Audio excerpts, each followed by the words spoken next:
샬롬, 주의 사랑과 은총이 오늘도 여러분의 삶 가운데 함께하기를 주님의 이름으로 축원합니다. 오늘 우리가 함께 묵상하실 말씀은 에베소서 1장 15절부터 19절까지 말씀이 되겠습니다. 오늘 본문은 에베소 교회 성도들을 향한 바울의 기도입니다. 바울은 에베소 교회 성도들의 이야기를 들었는데 그 소식이 감사의 기도로 이어지고 있습니다. 자, 15절 16절 말씀 보겠습니다. 이로 말미암아 주 예수 안에서 너희 믿음과 모든 성도를 향한 사랑을 나도 듣고 내가 기도할 때에 기억하며 너희로 말미암아 감사하기를 그치지 아니하고. 아멘. 바울이 기도할 때마다 에베소 교회가 생각이 나고 그리고 감사가 그치지 않았다는 것이죠. 그러한 데는 두 가지가 있었습니다. 그들이 그리스도 예수 안에서 믿음이 있었다는 것, 그리고 모든 성도들이 서로 사랑하는 것이었습니다.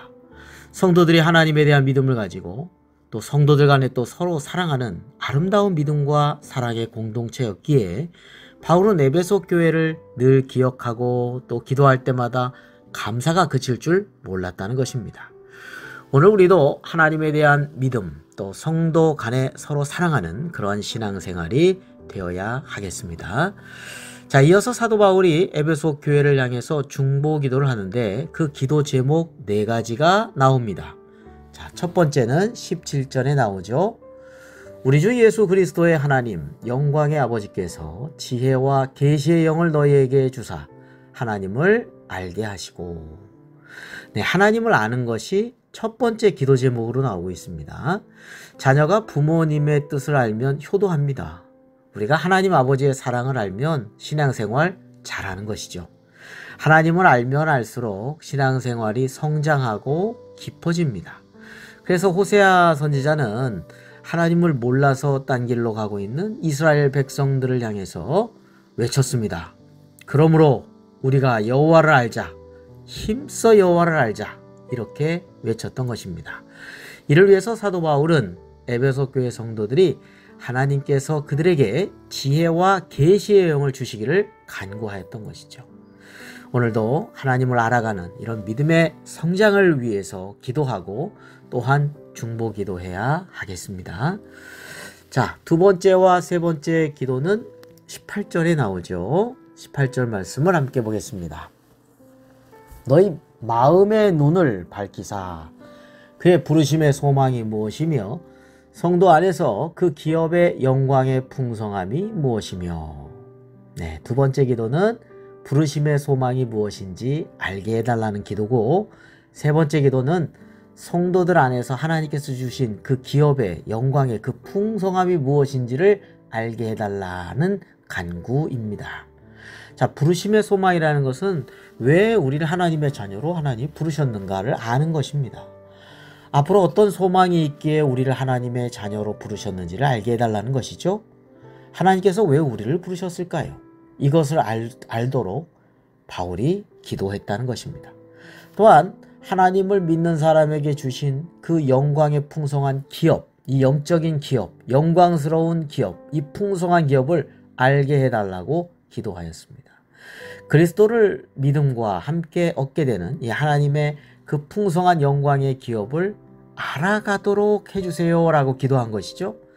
이렇게 부르심의 소망, 기업의 풍성함을 육신의 눈으로는 결코 볼 수가 없습니다.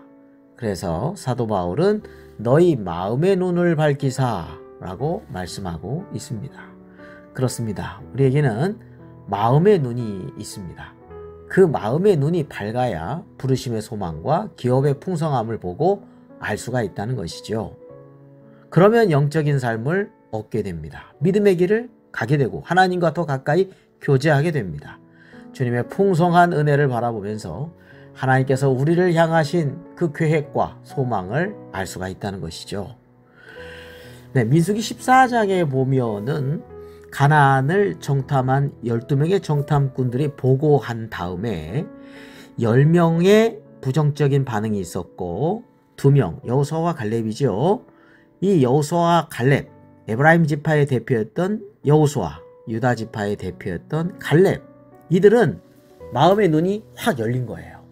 그래서 하나님이 함께 하시고 하나님께서 주신 땅을 바라봤던 거예요.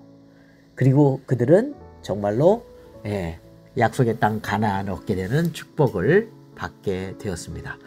마음의 눈이 밝아져야지 부르심의 소망, 왜 하나님이 이스라엘 백성을 택했는가를 그들은 알았던 거예요. 그리고 하나님이 주시는 그 은혜의 풍성함을 알았던 거예요. 여호수아와 갈렙과 같이 오늘 우리에게도 마음의 눈이 밝아져서 부르심의 소망, 기업의 풍성함을 볼 수 있는 그런 은혜가 있기를 위해서 우리가 기도해야 되겠습니다. 자, 마지막으로 네 번째 기도는 19절입니다. 그의 힘의 위력으로 역사하심을 따라 믿는 우리에게 베푸신 능력의 지극히 크심이 어떠한 것을 너희로 알게 하시기를 구하노라. 하나님의 크신 그 위험, 능력을 알게 해달라고 사도 바울은 기도했습니다. 우리는 현실에서의 시험과 어려운 환난 앞에서 쉽게 무너져서는 안 되겠습니다. 정말 우리가 감당하지 못할 때 피할 길을 내서 감당하게 해주시는 주님이시며 우리의 힘과 능력이 되신 주님을 우리가 온전히 믿기를 하나님은 원하십니다. 나는 아무것도 아닌 것 같지만 우리 안에서 역사하신 하나님의 능력은 너무나 크시기 때문에 그렇습니다. 능히 감당할 수 있도록 하나님은 능력을 주시는 분입니다. 그래서 빌립보서 4장 13절에 내게 능력 주시는 자 안에서 내가 모든 것을 할 수 있느니라 라고 말씀하고 있습니다. 우리는 주님의 감당할 수 있게 해주시는 놀라운 능력을 알아가도록 기도해야 하겠습니다. 오늘 사도 바울의 에베소 교회를 향한 기도를 나누었습니다. 오늘 우리가 또한 해야 할 기도이기도 하죠. 믿음과 사랑의 공동체 안에서 하나님을 더 알아가며 마음의 눈이 밝아져서 부르심의 소망과 주신 기업의 영광의 풍성함을 알고 주님의 크신 능력의 역사하심을 기도하면서 주님께 기쁨과 영광을 돌리는 삶이 되시기를 주님의 이름으로 축원합니다. 기도드리겠습니다. 거룩하고 자비로우신 하나님 아버지, 저희들이 주님을 더 알아가게 하여 주시옵소서. 저희들의 마음의 눈을 밝혀주시어 왜 우리를 부르셨는지 그 부르심의 소망을 깨닫게 하여 주시고 주님 안에서의 큰 능력을 저희들이 경험하면서 살게 하여 주옵소서. 주님께 오늘도 감사드리며 존귀하신 예수 그리스도의 이름으로 기도드립니다. 아멘.